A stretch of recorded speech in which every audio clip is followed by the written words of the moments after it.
Welcome to episode 6 of the Cult and Culture podcast. I'm Justin Pearson. And I'm Luke Henshaw. And this episode features Bob Barley from Vinyl Communications, the record label that was started in Chula Vista in 1986. Featured bands such as Amenity, Heroin, Men's Recovery Project, Rob Crow, Rock from the Crypt, Merzabau, Crash Worship, Longmount Potion Castle, KK Null, Kid 606, and many more. Bob was also the singer for Tit Wrench and Neighborhood Watch, and maybe most importantly, he ran for mayor of Chula Vista. So here you have it, the next episode of Cult and Culture. Rolling. Fucking gay people are the only ones that want to get married now. They're the ones that probably gonna buy the fucking houses and shit people are buying. So. Yeah. So Is it all ready to go? Yeah. Okay, cool. yeah. So yeah, I appreciate it. If I'm a pain in the ass, just let me know. Cool. So I'll do like a little introduction and then Sure. Yeah. Whatever you guys roll. What's our time frame on this? Like an hour? Whatever you want. Oh. Yeah. Well, whenever it fizzles I'll out. answer. This is my day, other than fixing your heater later. So I think that's the introduction. So yeah. So Bob, So I met you through Vinyl Communications, and I think probably through Matt Anderson at the time, which predated, or possibly Jose. Maybe Jose. Yeah, because okay. So anyhow, you were running. I remember when I was running for mayor, Jose with his mohawk, and his Revolutionary Communist Party manifesto in hand. RCYB. Was criticizing me for running for office. But that guy worshipped, which is legitimate. I don't know, man. Jose worshipped Jello, so I'm wondering how that fits in because he kind of. Let's start off with that. Then let's talk about you running for mayor because that's pretty mind blowing. What year was that? That was 91. I mean, that we're kind of jumping the story a little bit because the label actually started in 86. All right, let's go. Okay, if you want the full, if we want to do this chronologically, let's talk about the mayor thing. I think that, okay, let's go. Let's get go that out of the way. The mayor of Chula Vista had passed away, and she was real popular, Gail McCandless, and it was sort of like there was nobody set to take that job. So it was sort of like, well, who's going to be mayor of Chula Vista? So they called a special election. And the election was in June of 91. And people were coming out of the woodworks, myself included. So there was 11 people 1, 2, 3, 4, 5, 6, 7, 8, 9, 10, 11 that ran for that office, wow, okay. Declared candidacy. And there were 4 of them that, God, you kind of caught me off guard because I can't even remember a lot of their names. Chris Chase was sort of the Republican, and well, so what did you ran as like what was your? I ran as it's local elections, at least in Chula Vista at that time, and still now officially, but local elections are nonpartisan. Okay. Tim Naders was representing the Democrats though, and Chris Chase was a Republican. Nick Aguilar, I think, was a Democrat, and Scott, I forgot his first name, was one of the other main guys because he had been on the council for years. So, and then there were the nuisance candidates like myself. I got this official support from the Green Party. Okay, rad. And Jello Biafra came down and gave like a classic. We had a classic spoken word event at Labella's Pizza. I remember that. I think that was a lot of people. That was what blew it up, really. Yeah, and then. The Star News Chula Vista Star News did some articles. It was really kind of funny because when I went to go get my photo taken at the Star News, the photographer had worked at KCR and said something like, "Hey, aren't you the guy that wrote 'We Fuck Sheep'?" Come here, my little lamb chop. He knew me from Neighborhood Watch back in the day, and so it was kind of a circus, and we just kind of rolled with it. Did you ever think you would maybe win? Early on, I thought it was a very slight possibility, and then I kind of figured out it really wasn't. So we just kind of had fun with it. That being said, I did come in 5th. I was like the king of the nuisance candidates. I came in 5th out of 11. So it was like the 4 legit candidates, and then myself, and then some other people that had much more experience than I did. I was 26 at the time, I think. Huh. Yeah, no, I was 26 at the time. That's pretty young. I mean, I don't. Yeah, it was, especially kind of coming out of nowhere, coming from the whole punk rock thing. It was as much art project as legit. You know, I'm from Chula Vista, Yeah. so I had some legit concerns. Was all this stuff like your punk background like showing up in like press or like? Oh yeah, so definitely, that was, definitely. Like the Star News did a cartoon. You know, Jello says barely, and you know, Yeah. you know, like funny signs and Sure. things, and for all the candidates, not just me. But I did get put on. I had a legitimate enough showing to where I did get put on the city's Economic Development Commission briefly, but that I ended up dropping out just because they hold these meetings during work days when people from Roar and other businesses are being paid to be there, and I would just be like crawling under somebody's house with sewage all over me, completely muddy, showing up to these meetings. So so you were a plumber at the time too. I've been plumbing. Yeah, I've been plumbing pretty much my whole life since I was 17. So plumbing was the first job, and then the second. Well, actually, paper route was the first job if you want to go way back. Okay, so you got into plumbing, and that's pretty awesome, and that kind of ties into some of your musical aesthetics. Yeah, if you want the chronology of the music. Yeah, when did you start Vinyl Communications? That's a good question. In 1985, and this is kind of a long story, so if you need to edit any of this out, Right. whatever you need to do. A buddy of mine, who I went to high school with, a guy by the name of Moose, was really into new wave and stuff. This is going into the earlier 80s. It's a great name. And he won a PA system from Guitar Trader on Claremont Mesa. I don't know if it's still there. I think they just went under. Yeah. And then another one of my friends, Scooter, who's ended up being and he still is my brother-in-law. He was working night shift down at the 7-Eleven down in San Ysidro, and like at 2 a.m, this guy comes in and with a bass guitar, saying, "Hey, I'll give you this killer bass.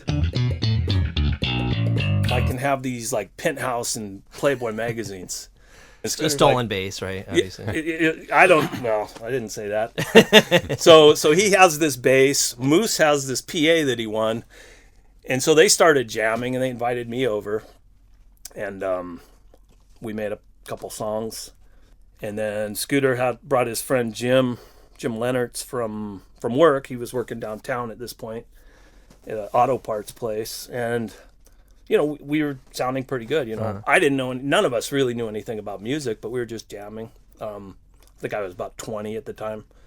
And, you know, we have a couple songs. Let's maybe think about playing a show, or there weren't really any shows to play at that time for us. But like, hey, if we have a name, then we can start moving forward. So he had a Neighborhood Watch sign in his garage. And then we decided, hey, we'll call ourselves Neighborhood Watch. And then... we didn't know there was another band up in LA called Neighborhood Watch at that time. We had no idea, and it also at that point for us, we're thinking even if we did know, it wouldn't really matter because we're never going to make it to LA. Oh yeah, you know, that's what we're thinking. So then Moose comes over to my house a few weeks later. Hey, I think we're taking this too seriously. I mean, if a name for a band, it's like you guys are going nuts here. So he quit. That's too bad. So it's like, shit, we don't have a place to play. So I had already had my house. So you know what? I know a lot of building. I know a lot about building. I run into guys on jobs. I'm going to build a fucking studio. So got a lot of help from a lot of sympathetic people and construction workers. And we built the studio that, I mean, a lot of things have been recorded there since. Yeah. Let's just put it that way. So first... I used to do a lot of DJing too, but I don't think that really ties in with the label so much. And back then, by DJing, I meant just like playing records at parties, but I'd always mix in like punk rock and just weird shit, Right. pissing everybody off that wanted to hear Michael Jackson. But oh well. So in 1986, my nephew was going to Torrey Pines High, and he had a couple friends. Brett Barmettler, like kind of a weird dude, and they were getting into punk rock and things, and they knew that we were practicing, so they started coming down when they were in high school.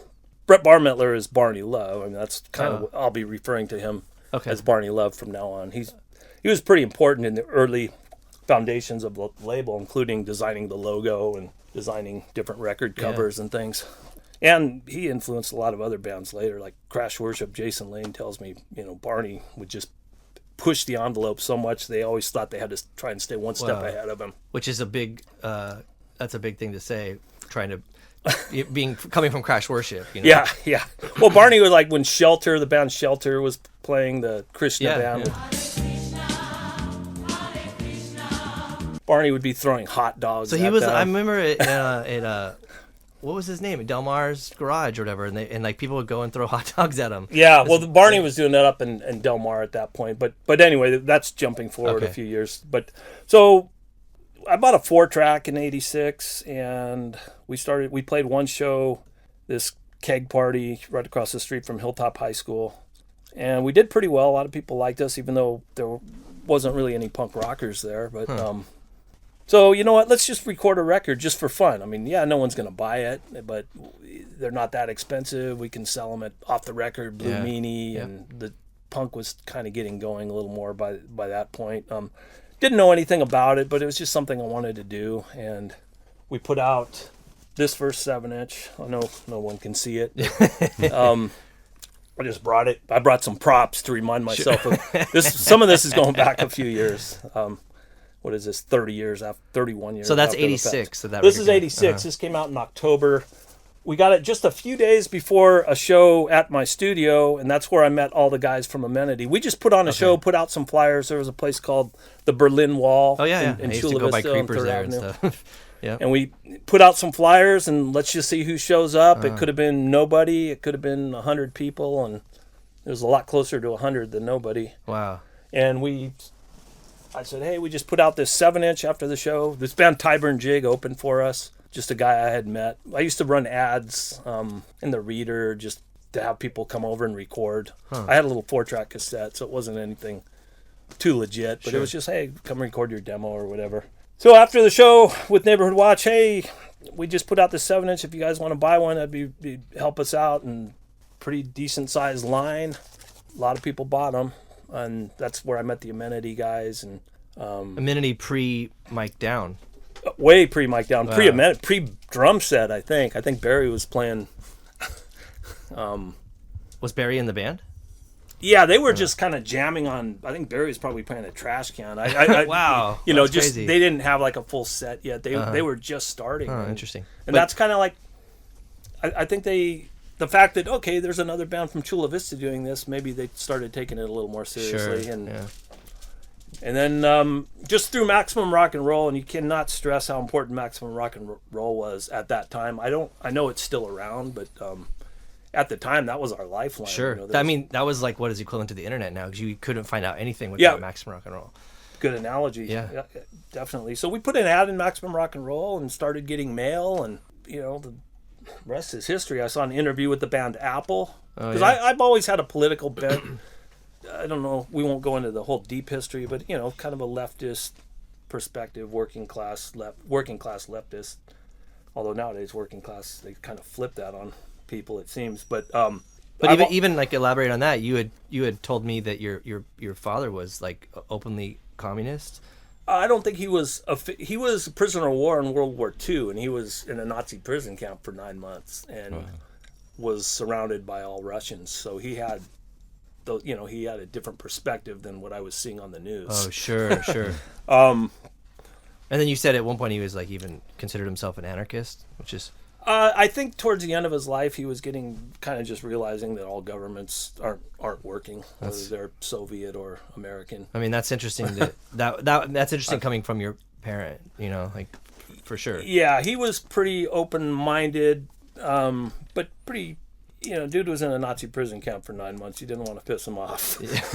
Wow. Yeah. Okay. So then, Vinyl Communication starts, and you have Neighborhood Watch, Apple. Neighborhood Watch. I write to Apple. In fact, Michael, I saw him a couple years ago, and he says he still has the letter I wrote to their band. I've talked to Vinny.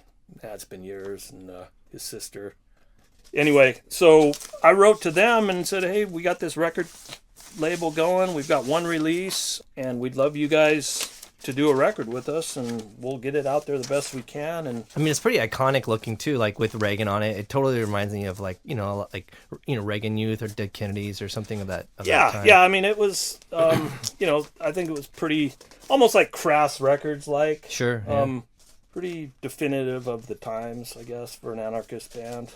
And then we did, our third record was Demented, who kind of took a similar theme, but gave it more of a suburban San Diego vibe. That doesn't have like the aesthetic of the amenity that I grew up with. So I must have like came in a few years later when this is their first one. I don't know if you ever saw this. No, I have that record, but my introduction to amenity was with Mike Denny. So that was after that record. I think This Is Our Struggle and that was VC 18. Yeah, okay. So that was kind of like when I started, I don't know, getting hip to whatever was happening. Yeah, well, we had, this is bringing back a lot of weird memories because some of the stuff I'd forgotten about, but I guess so that was kind of our first. And then by the time VC4 came out, which we put out the Feeding the Hand That Bites 12-inch, we were getting interviewed by Marco Collins on 91X, and wow, so you were kind of covering some ground there. I mean, yeah, we went from nothing to being on loudspeakers. Yeah. So, and like that, especially back then, it was probably pretty hard to get on there. I mean, I remember being a little kid and like occasionally hearing suicidal tendencies or violent femmes, but that was the like extent of it. I never. Yeah, Marco was a real interesting DJ. I originally met him at KCR. Okay. And we had done an interview with them. We were driving around in my Ford Ranchero, me and Barney Love, with Marco Collins, and then the interview didn't come out because of all the, you can imagine driving and especially So we ended up going, at that point, I guess he had moved back, or he had just gotten a job at 91X, and we did the interview there, and we were on loudspeaker. In fact, there is a lot of ground to cover here because we used some of that interview on this tape we did called Define Quality. I don't know if you ever saw that tape. I don't think so. But yeah, it was one of Marco's, I think he had just started at 91X, and he had us in the studio and we got to play some songs. It was a lot of fun. But Define Quality we actually did as a benefit tape for a record store we opened. Okay. Vinyl Communications helped open a record store. So we'd have these shows and we'd tell kids, hey, bring all your junk. We're going to go to the swap meet a couple trips to see if we can put together a couple months rent to open a record store in Chula Vista. Because back then everybody had to go up to Blue Meanie and El Cajon and Off the Record, I think was on El Cajon Boulevard. And there was Lou's and Off the Record and and that those were like going to the moon for us. I know. Yeah, I had to beg my mom to take me there like for months just to go get. Get 7 inches. We wanted to bring some quote unquote culture and cult to Chula Vista, and we got it open for about a year. Stayed open for a year. Yeah. Put a lot of pressure. Put some financial pressure on myself because I was on the lease. Yeah. And, I was the old man. I think I was 22, maybe 23 at the time. Yeah. And just sort of responsible, I guess, legally now, thinking about it, for all these kids that were coming to our shows and things. So you were having shows at the record store? Yeah, at the record store. Which is not legal, I'm sure. No. We had some incidents. Never really had any police. In fact, the one time we had, I won't get too into it, but one time we did have a little bit of violence was at a Moral Crux show. And we called the police and they didn't show up. So it's like, we can't even get the police at our gigs when we need them. Yeah. And around the same time, you were also doing shows at your house, right? Because I just, when I first heard about you, I think I knew of the label and Neighborhood Watch, and I just kept hearing about like these shows that you're having, and to me I was kind of surprised. So you had Op Ivy at your... Yeah, we had Op Ivy. That was probably one of the funnest shows I've ever been to anywhere, let alone at our house. Like, we had a bunch of other bands. Between my house and the studio, I can't always remember where they were. Yeah. A lot of the Lookout bands came down, and Born Against had some classic shows, and just Amenity played a lot, of course. And I hesitate to, I don't want to forget anybody, which I already have.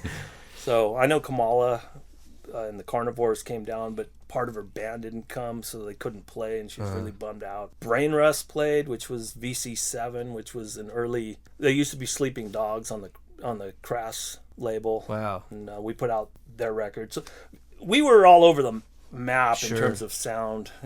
Which I think is like... you mean Vinyl Communications? Yeah. Because I think that's like a really important detail for you, but also for San Diego, because I that's sort of like what 31G kind of modeled itself after. Like, it was very eclectic musically, and I think that was, I mean, at the time, I feel like even with Gravity too, it's sort of how everybody was doing things, just kind of by the seat of our pants, and like it wasn't like a defined label. You know, you have like Metal Blade or something that just puts out metal. It was just kind of like we did whatever we felt was cool and what we liked. It was more a spirit. I mean, if I'm allowed to use that Sure. word.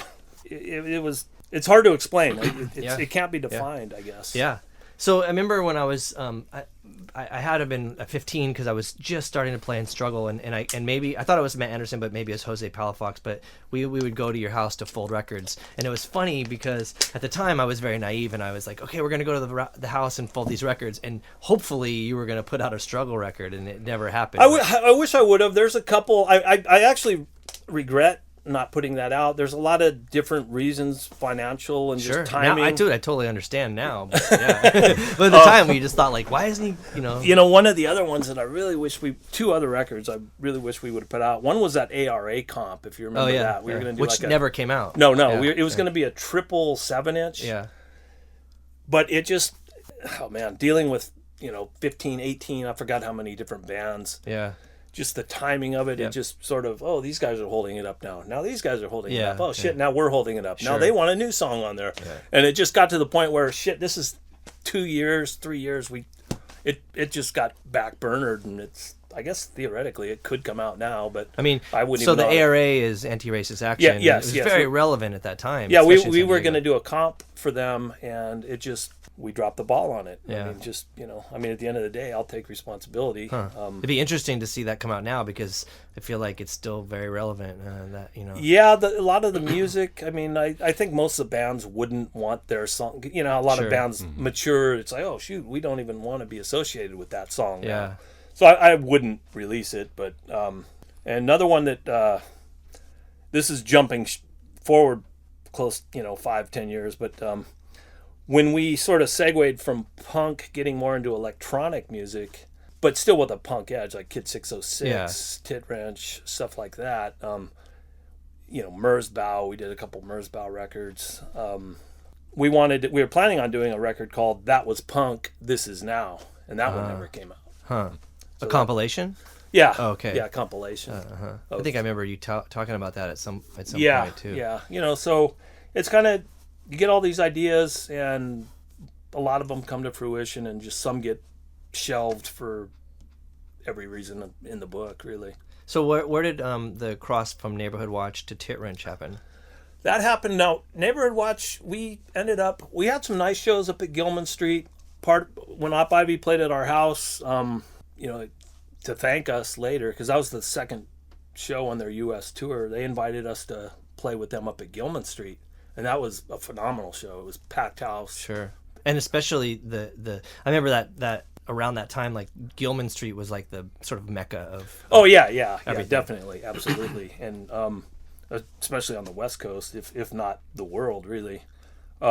And we had a nice show. We played some nice shows up there. We developed a decent fan base, so we kept getting invited back. And on the fourth time we played up there, as you know, I'm a plumber. That's where I make my living. And one of my neighbors had a job for me about 2 hours outside of Sacramento, up in the mountains.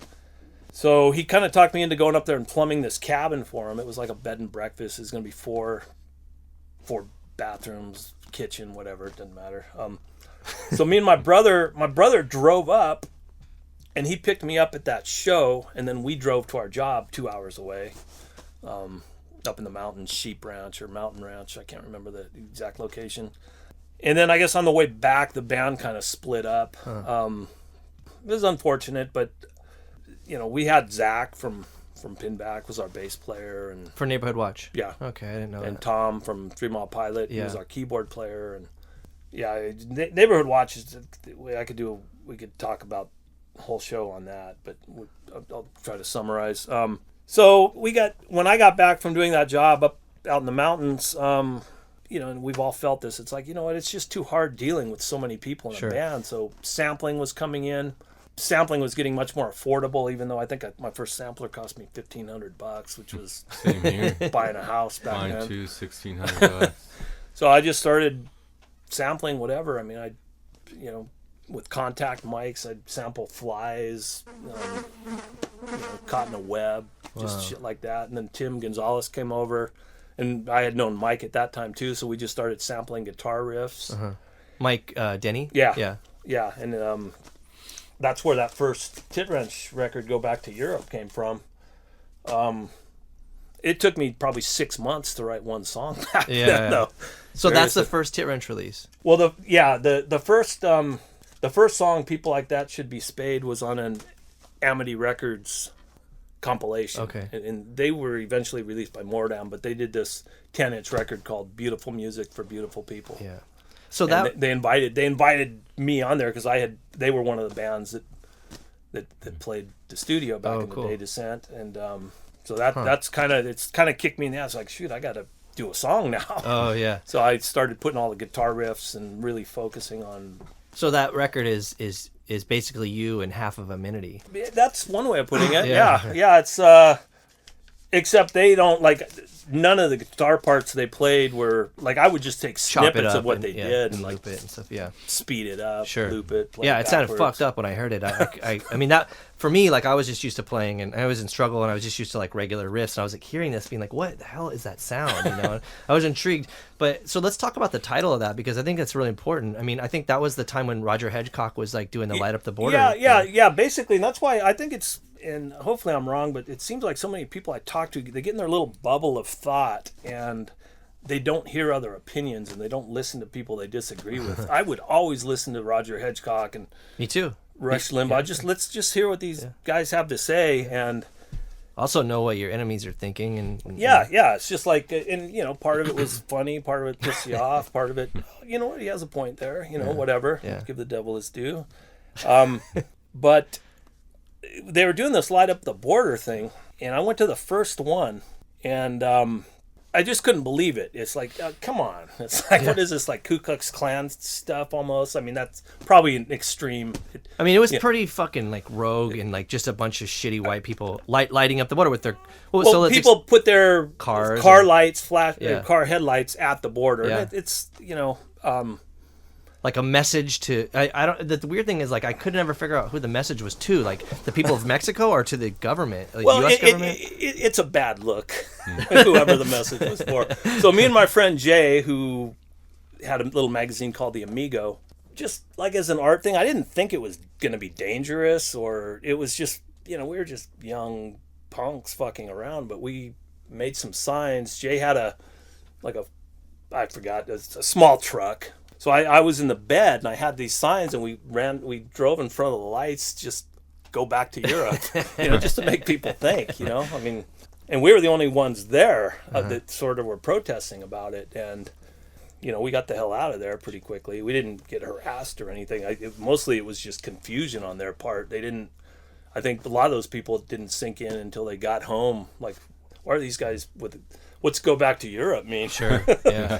So a lot of the samples on that song, though, were done by Michael Schnorr and my friend Marco Anguiano, who's a big part of the Chicano community and part of the big part of the Barrio Logan or Chicano Park steering committee as well. And they had gone down there and they actually interviewed some of the people that were there, and so we just got some samples from that, some samples from Roger Hedgecock's show, and just kind of chopped them up. And I mean, that thing was crazy. That time was crazy, and I think that record was really compelling. I felt at the time. I mean, I wish it would have been more mainstream. I wish more. Well, it did get on the cover of Rockpool magazine, believe it or not, which was some college. I don't know what the equivalent would be now. Maybe Rockpool's still around. I don't know. Is that like a San Diego thing? No, it's a national magazine for college radio back when college radio was relevant. That's pretty rad. So it was. I think we're right under Daniel Johnston. Oh, interesting. But yeah, I should have. I think I posted that on our Facebook page at one point. But it's that whole thing, that movement was very, for us for struggle. Like, it was a big deal. I mean, we, like Jose and I went to a couple of those Light Up the Border things where it was pretty fucking sketchy, and like people were like throwing rocks at us and shit, and it was, I don't know, it was a weird time. Yeah, it still is. Yeah. I mean, we probably looked like assholes, like showing up there, and there's like all the, like then there's like the dude with the giant mohawk and the guy with the orange hair. It's like, oh, those obviously aren't our people. Like, and we were yelling, and it didn't go over as well. Which I feel like your tactic might have been more like. Yeah, we were like more of a hit and run. I mean, you got to pick your battles. Sure. So let's talk about Tit Wrench then, and like the sort of lineage of that, because I remember like, well, for one, a lot of my friends ended up playing in Tit Wrench, and one of the most impressive things was Jose Palafox from Struggle and Swing Kids like ended up being your drummer, and not only being your drummer but playing a toilet. So let's well, we started doing let's see. So after this record came out, this band Volkswell from Ohio wanted to do a split 7-inch with us, and well, the us at the time was pretty much just me. So I had Mike Kennedy, who later went on to be on Drive Like Jehu. His band Night Soul Man was practicing at my house, and I wrote that song "Life Sucks Do Me" because we were playing at the old Soma, and it just fit for that vibe. That place is a bummer. And well, it's actually Brett Blue from. I gotta give Brett some credit here. Who was in Born Against? Yeah. He, back then people were experimenting, just going to different things, and he was talking about all the industrial chicks or whatever. And he's like, "Oh, life sucks, do me." And I was like, "Oh, I'm gonna remember that that's for a song something." right there. Yeah. And so we did "Life Sucks, Do Me," and then we started playing a lot at Soma. And the toilet we would actually trigger up. We just put MIDI triggers on it.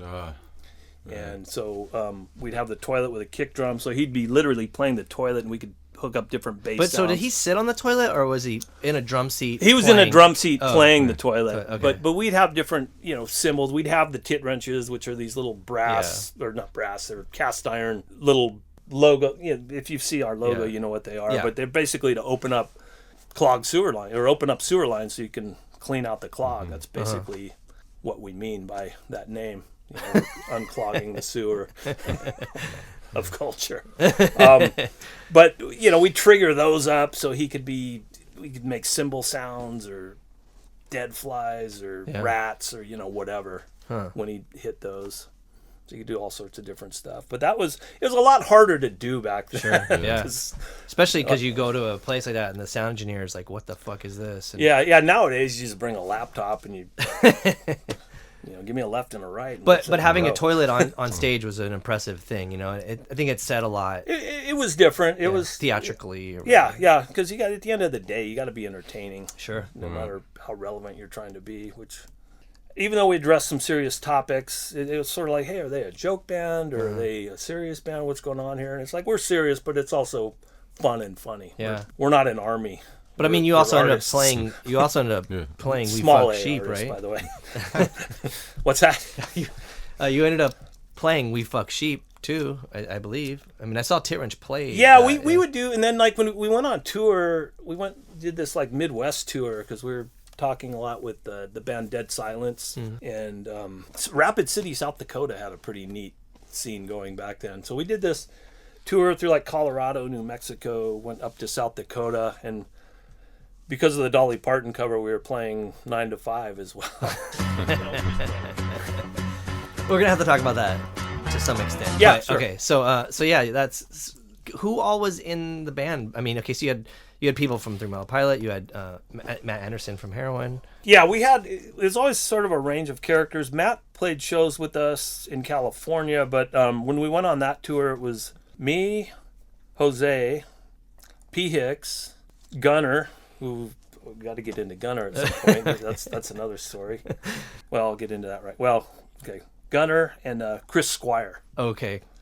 But Gunner, we did this show at Miracosta College, and Gunner and his friend Tim showed up to the gig with instruments. Like they had bought they had this 7-inch, and they say, "Hey, can we come up and we know your songs? Can we come play with you guys?" And it's like, yeah, what the hell? Why not? And Tim was like one of those, was a Krishna dude, right? This was before that. Okay. I don't know if he ever went full Krishna. He might have. Yeah. I think he was looking for something. I think he found it eventually. Yeah.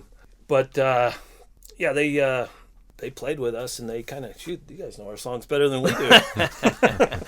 That's wild. I've never really heard of that. Take a break and go to the bar. Yeah, so they kind of became part of it at that point. Interesting. Too. And we did bass and guitar, right? Because I think so Tim, we never had like what I would consider to be a permanent lineup. Although P Hicks has been around for 20 plus years. Yeah. Me and our most recent live lineup was guys that had been with us. Jay Lesser was playing with us, and though he wasn't in the band back in the day, he was sort of part of our VC crew. Sure.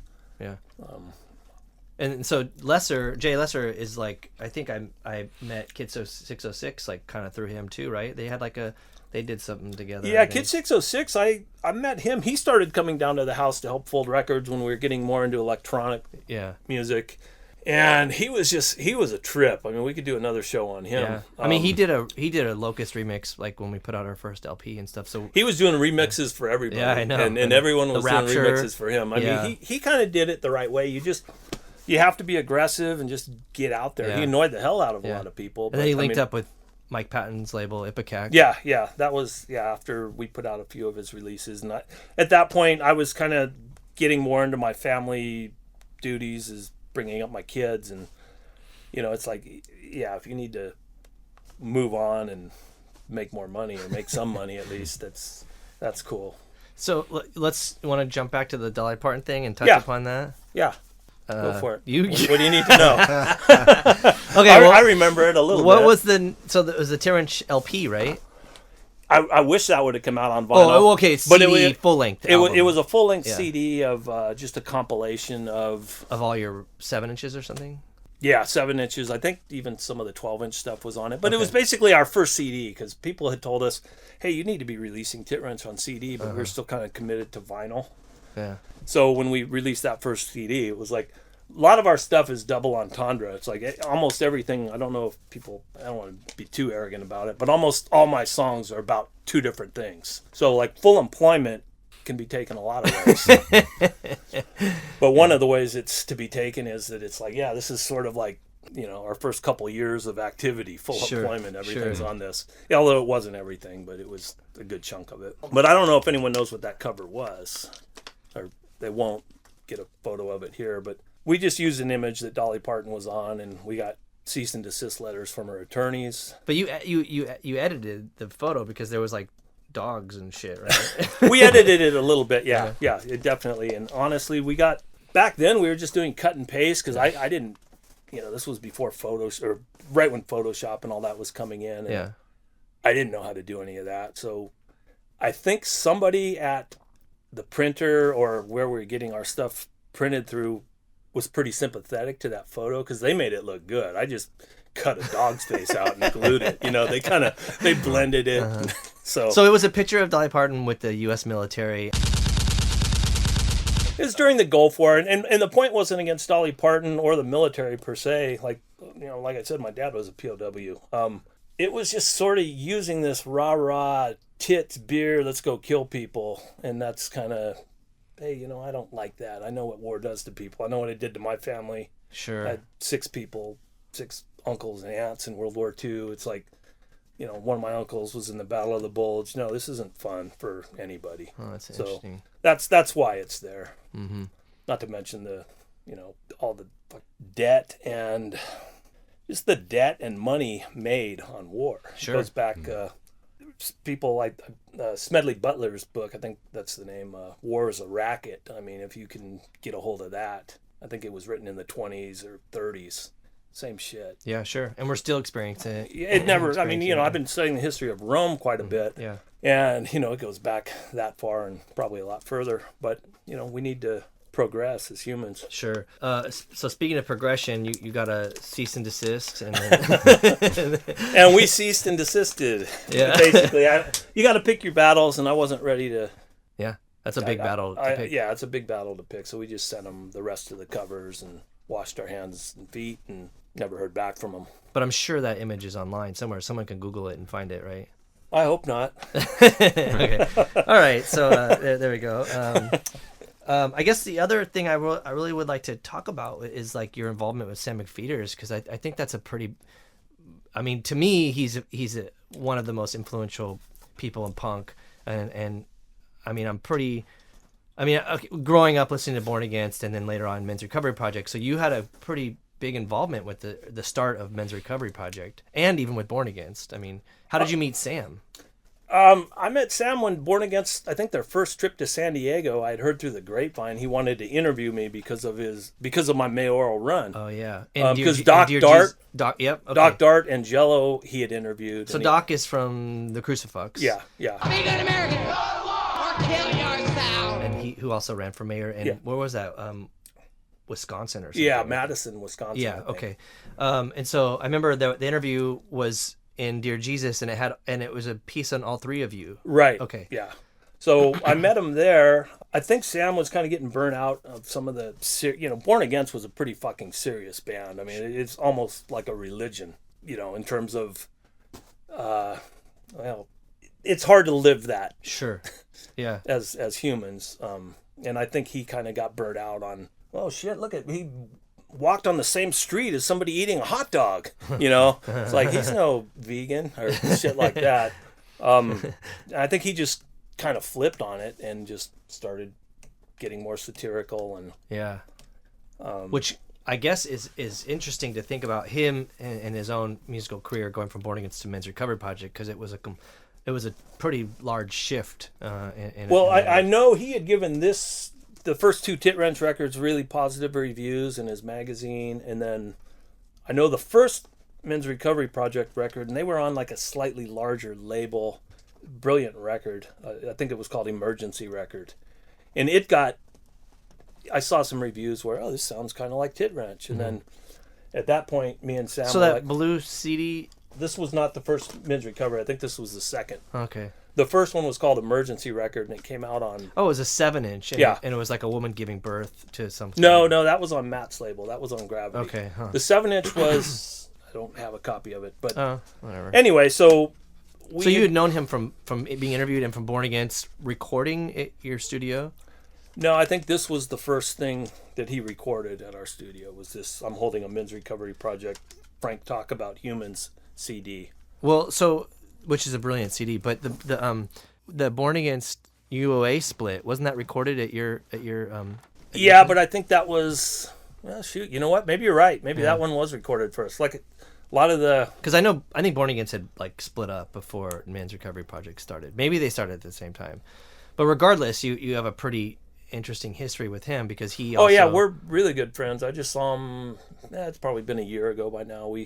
I send him annoying videos and weird shit every then, and he pretends he's over it, but yeah, I don't think he is. He sort of dropped off the map for a bit, which is a bummer, because I think a lot of what he did was really influential, and I'm not sure, maybe he doesn't want to come to terms with that or something, but I mean, Born Against paved the way for a lot of really cool stuff, and did Men's Recovery. Part of it too, I think, for him is like, you don't want to walk around and he's from the New York area or whatever. You don't want to, at some point, hey, that was who I was and this is who I am, and I don't necessarily want to go back. I mean, some people are like that. Sure. For me, I don't, the past is a nice place to visit. I wouldn't want to live there. Yeah. But for him, he doesn't even want to visit there. Yeah, yeah. is sort of the vibe I get with him. Well, that's an interesting point. Because I mean, the Locust ended up working with him on our album artwork, and then with Neil Burke as well. So we've worked, because Neil Burke did 2 of our record covers. My understanding is Neil Burke's moving to California, or he's moved here recently. I hope. That guy's brilliant. Yeah. Yeah, there's a lot of... I see him in Philly every now and then. Mr. Wiggle, or I know him as Mr. Wiggle, Eric Wood from Pillsbury Hardcore. Bastard Noise. He used to come down to the house a lot too. And actually he was down, last time I saw him, it was with Sam McPheeter's wife. They were doing some noise music recording at the studio, and God, that was probably 15 years Wood ago. actually just played here like a week ago. Did he? Yeah, I didn't hear about it. Great. Where at? The Space Bar. Oh shit. Great show. Man, so that's crazy too, because there's so much. It's so like everything's kind of linked together. Because I mean, even Eric Wood himself is a pretty outstanding person and important in as far as like the historical aspect of... Yeah, we did a show with him up in Santa Ana years ago, but I haven't hung out with him recently. Yeah. My Facebook time is spent mostly on saying, hey, I haven't seen you in 20 years. All right, we'll catch you in another 20. Sure, yeah. I mean, I don't like to look backwards too much. Sure. You know, yeah. a A lot of people do resonate with nostalgia, and I get it, but it's a lot of times I think like, well, people are doing cooler, newer stuff, you know. And I mean, it's good to kind of know what happened because it kind of puts things in perspective that are happening now. Like, honestly, I thought music would have progressed more than it has. I'm kind of a little bit bummed. And not that I'm out there every week looking for it. Sure. But, I mean, the Rubber Bandits I like from Ireland. I've seen Garfunkel and Oates a few times live, but other than that, like going to a club to watch another hardcore band, it's like I almost can't believe people are still doing it. Yeah, I mean, I really enjoyed watching. Like perfect example would be Bastard Noise, and I'm glad he's not doing Man as the Bastard. I mean, I liked Man as the Bastard at the time, but I'm not sure it's quite as punctual, or I don't want to say relevant, but it would have a different meaning now than it did back then when we were younger, and seeing that stuff. So it is weird how that whole thing has changed. So let's talk more about Vinyl Communications, because I want to know. So you've done like 170 something records. The last number that I saw when I was looking through my studio this morning was a Haters scanner. The Haters, the noise artist, and GX Jupiter Larson is the guy's name, and Scanner, which was in English. I think he was doing like taking sound off scanners and fucking with it. They did a split on my label, and that was VC 171. Okay.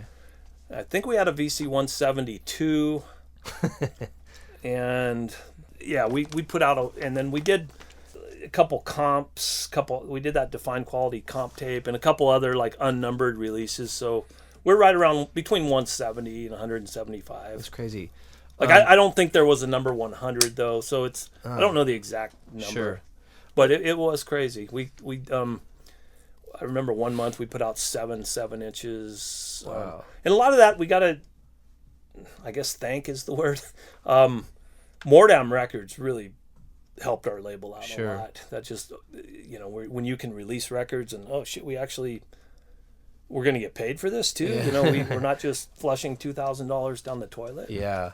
Because when you're doing independent stuff, like when we first did the first Neighborhood Watch and some of the early records, it was rolling the dice. Yeah, we just fronted you $500 worth of product, and I've got no legal recourse if we never get paid back. Sure. And but also at the same time, like for me too, when I started 31G, I never thought like I would be putting out 100 records. I mean, we're getting up there. We're in we're in like 90 something now.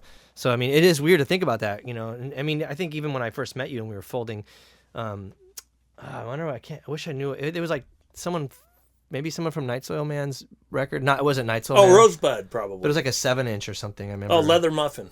I don't know. Yeah, maybe. Yeah, that was Rosebud. Yeah. Night Soil Man was.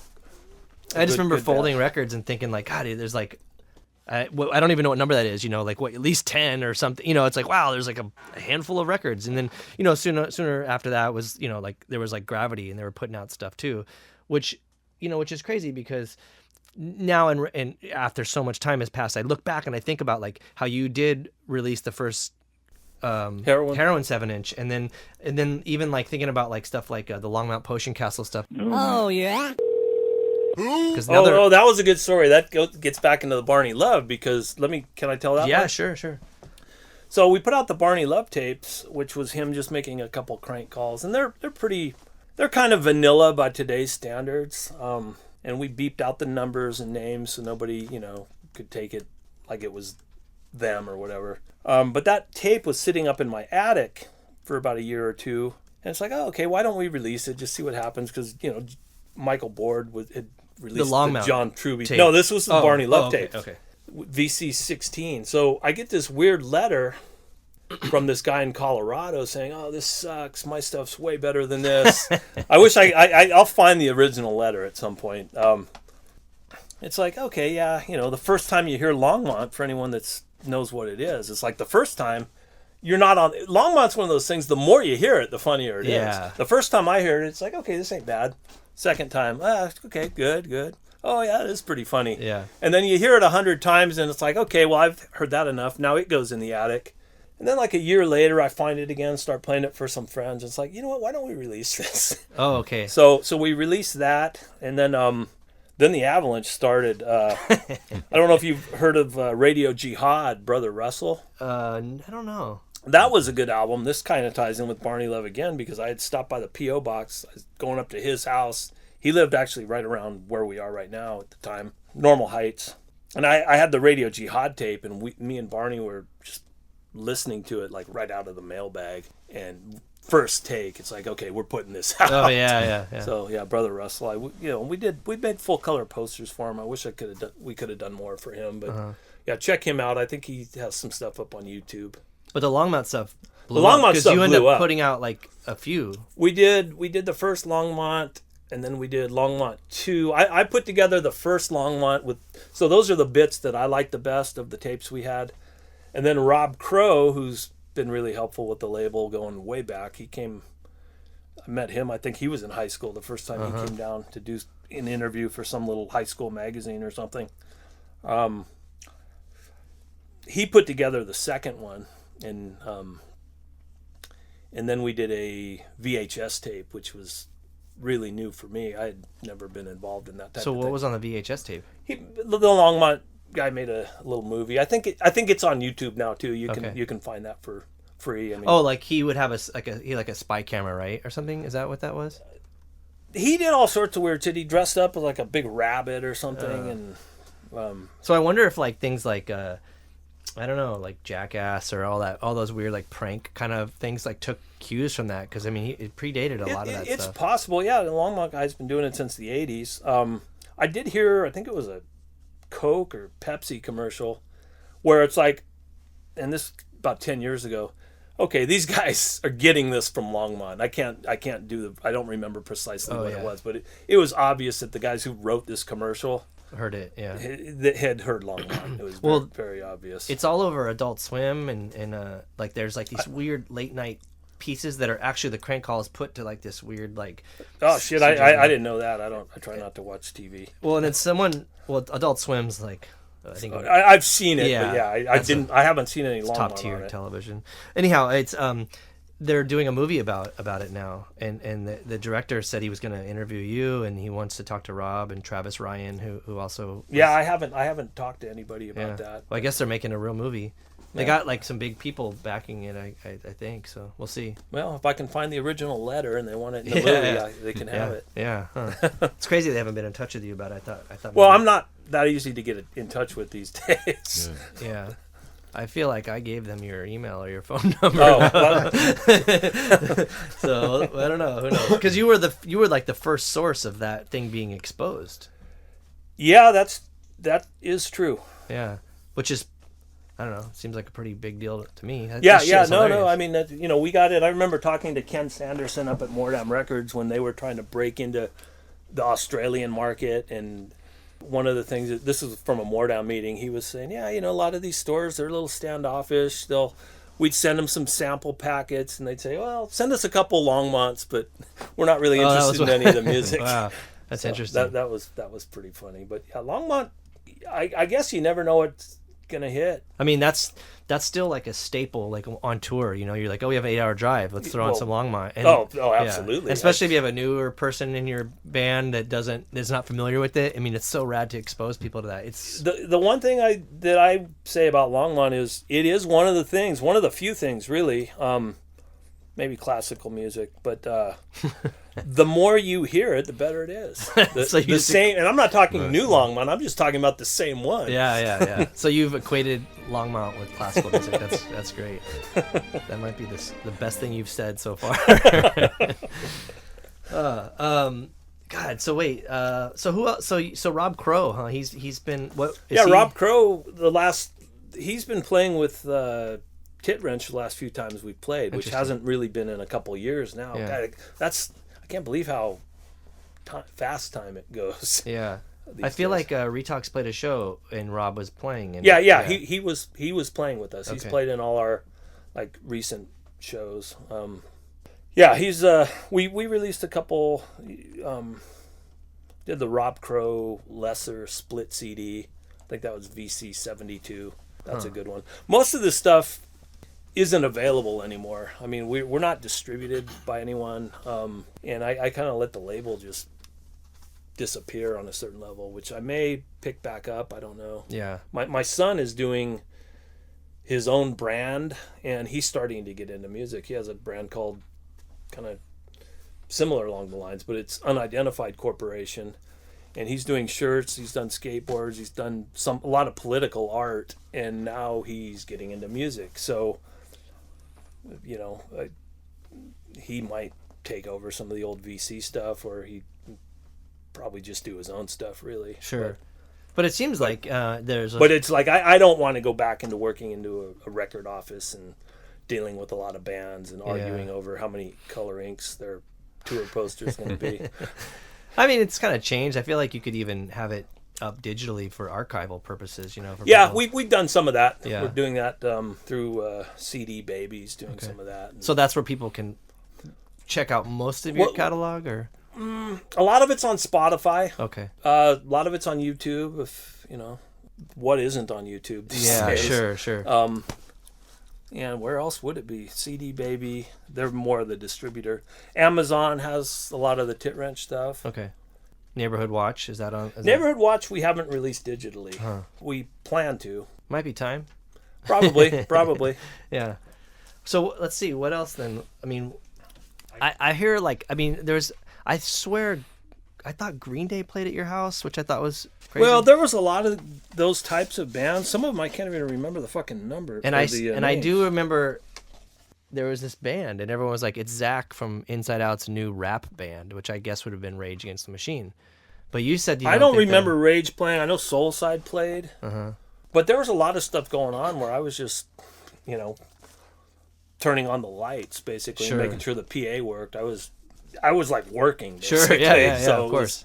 What about your involvement with Matt Anderson? Because he recorded the first Swing Kids song for this Food Not Bombs benefit. We recorded it at your house. You weren't there, but so he was doing recordings. Yeah, Matt I met when we released the first Heroin 7-inch, obviously, and then you know, I didn't have any guitar players currently working with me on Tit Wrench. Matt he was a young kid, you know, he's probably just out of high school, and he's like, hey, let's do another Tit Wrench record, and I'll be your guitar player. So we, you know, back then it's like, okay, we're announcing this release. It's coming out in whatever month. Yeah. So we better start working on it. Yeah. So that's how a lot of that stuff got done, and we just recorded it and put it out, and then Matt moved down to my house. I think he was living in the studio. Okay. And from there, you know, I just gave him access to whatever he wanted to do, and he kind of saw how I was running my label. He wanted to start his own label too, and I just, you know, I helped him with whatever I could do, and then the rest is history. So I think the first Gravity release was the Brain Tourniquet Slug cassette, and they were going to put it out on a flexi, but the only place that made flexis was a Christian company, and they said there's too many cuss words in it, so they never released it. So it came out on cassette, and then, but I mean, he ended up releasing the Heroin 7-inch that you put out. No, that was a different one. Didn't he re-release it? No. So it's always just only been on. Yeah, the first Heroin 7-inch has only been on BC, okay. And then he did his Paper Bag 7-inch, okay. Which I think he did. I don't know how many it was. There's like 100 on a white bag with gray vinyl. Okay. I've got one of those still. It's kind of like a rare collectible. That record I feel like was maybe one of the most important records as far as like design and stuff at that time. They were like that was kind of like the first weird ass thing that you would do as far as packaging. Yeah, it's kind of weird because it's very different than like where I was coming from. Shoot, we want all our records to look exactly the same, so they kind of look pro. You know? Yeah. As pro as we can make them for punk rock. But you were doing the Force Down ones, right? With the yeah. stamps. That was Mike. He's like, oh, let's put some. You know, we want to have stamps, and Mike was very energetic and opinionated. Yeah. And it's like, okay, yeah, we can do that. Sure. That would be cool. And That's funny because there's so many weird like the first 3-1G release was Broken 7-inch, and they wanted a rubber stamp, you know, and it was.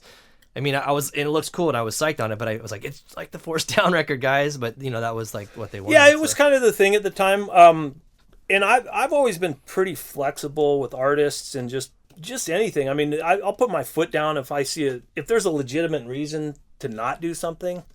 but I'm not going to tell you, hey, don't do that because I don't like that color. Oh, you know, sure. it's like, well, if there's a reason for not liking that color, that's fine. But it's like, if there's no compelling reason not to use a stamp, then use a fucking stamp. Yeah. Well, one thing that I'm kind of like most proud about with the label is how many people that were central to it or came on as helpers Yeah. went on to do other cool shit. Yeah, that's a big deal. I mean, you know, like kind of Gravity Records came out of that, and 31G did, man. I mean, it was fucking weird to go to your house and to fold records and to kind of understand, because then not that many years later I had people folding unbroken 7 inches. You yeah, know? it kind of like, changes your perspective. yeah, It's like, like- hurry the fuck up. When you're the one folding, it's like, hey, we're only getting pizza for doing this. Pizza, that was always the way you'd order pizza. What's the rush?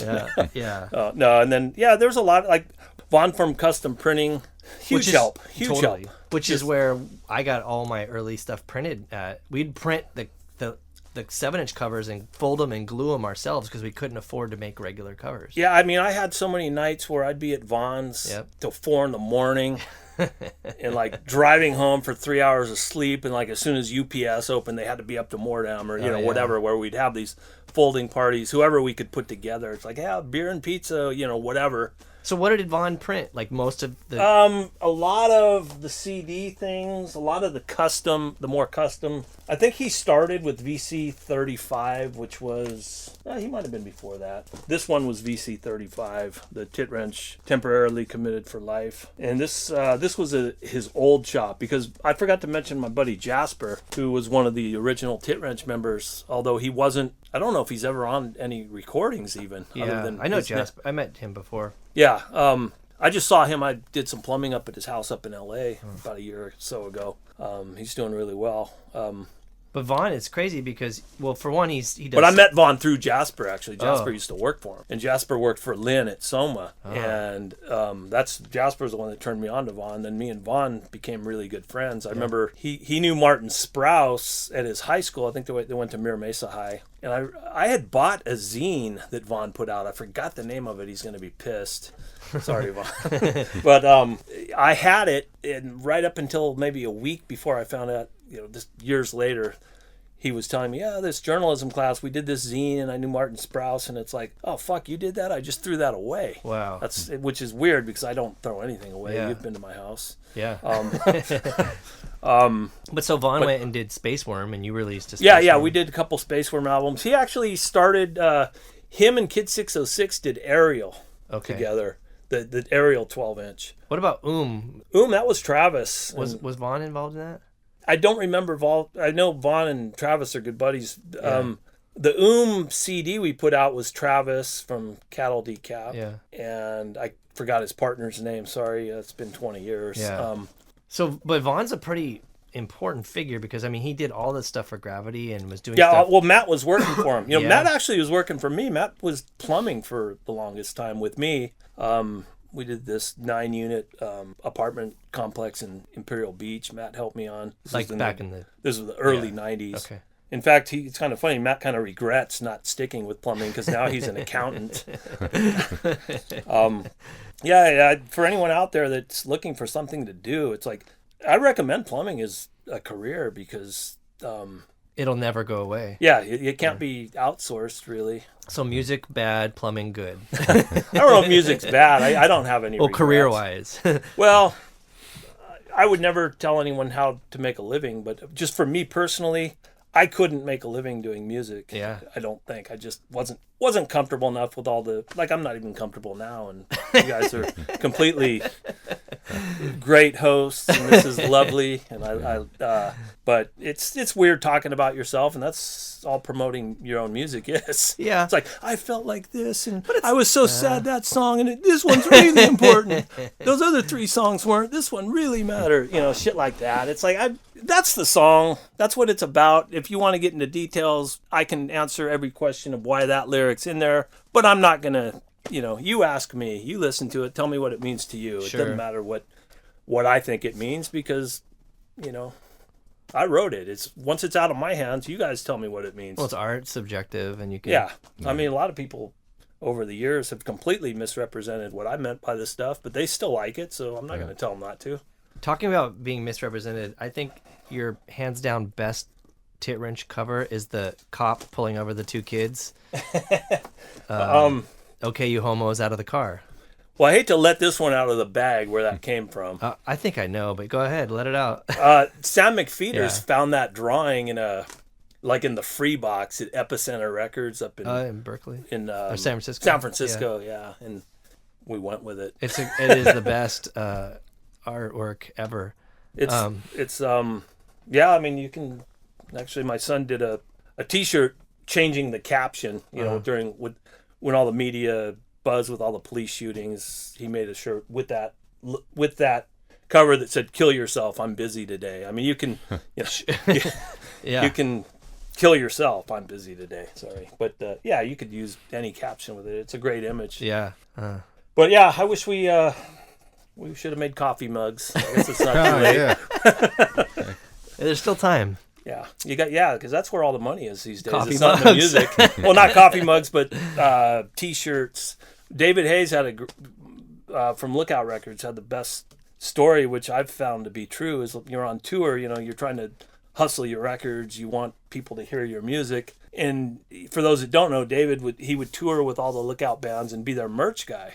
So he had a really good handle throughout the country of what people were buying and what was going on at shows. But his classic line was, he'd be sitting there with 10 different albums the band had put out, and some kid would come up and say, "Hey, I love your music. How much are the T-shirts?"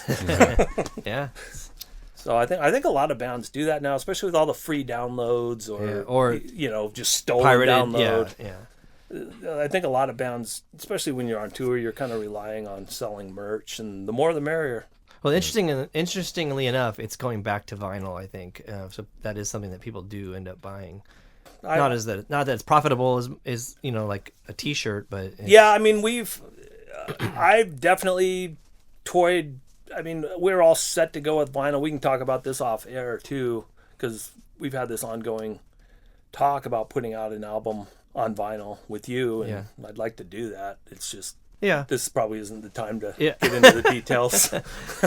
Well, so Tit Wrench still lives, and vinyl communication still will sort of live to some extent. Yes, we never I don't have the PO box. Kind of don't need it anymore with email and everything. Yeah. But Kid 606 went on and started his own label. I mean, Matt had Gravity. You've got your label.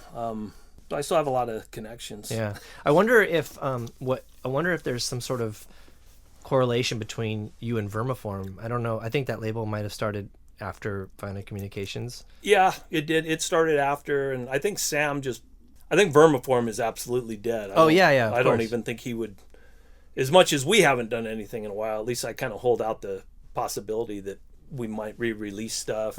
We have some things available digitally. But the Vermiform aesthetic seemed a lot like Vinyl Communications and a lot like Gravity. It kind of had this feel of that era, I guess. It was sort of like kindred spirits, I guess. Sure. They all had their own little vibe, but it's like, we weren't on, I don't know, some hardcore label out of New York or LA or, we were who we were, and we kind of all, that's why we're all friends. Sure. Yeah. Because we're all like, okay, well, I'm not exactly like Matt, of course, or Sam, but we all appreciate the styles that we do. Sure. And we're all of relatively the same time frame in terms of when our music was becoming somewhat relevant. So that's...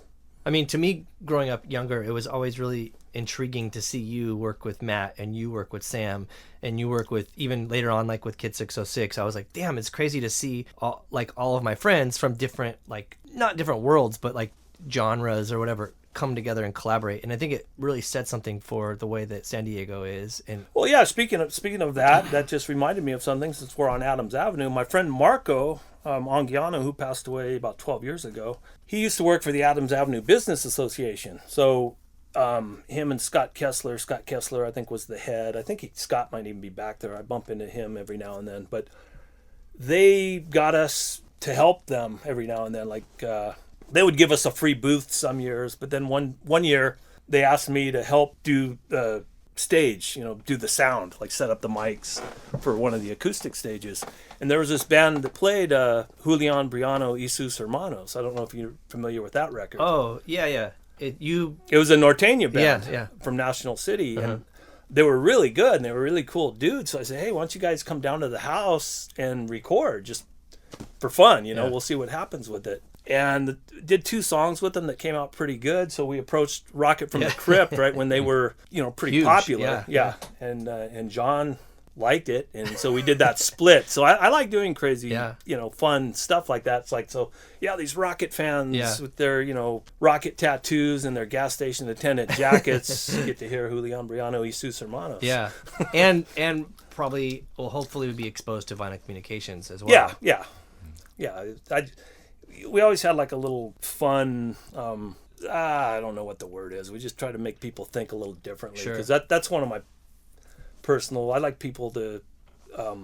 I think people get like in their own little bubble, like I talked about earlier, and just don't explore enough weird shit. Sure. And the weird thing about that release in specific is like it seems like an easy risk. Like you do something. Oh yeah, I didn't consider it a risk. I knew we'd sell it because Rocket was on it. Yeah.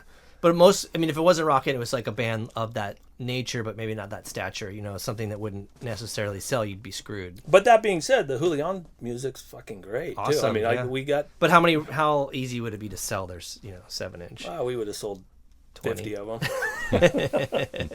I don't know. That's not fair to Julian, but who knows? Yeah. I don't know, man. We can wrap it up with that if you want. Yeah, I'm good with that. If you guys, I don't know how long we were on. It's about an hour. It's good. Yeah. Yeah, that's perfect. And there you have it, episode 6 of the Cult and Culture podcast. Be sure to check out our other episodes on 31G's SoundCloud and subscribe to iTunes 31G podcast.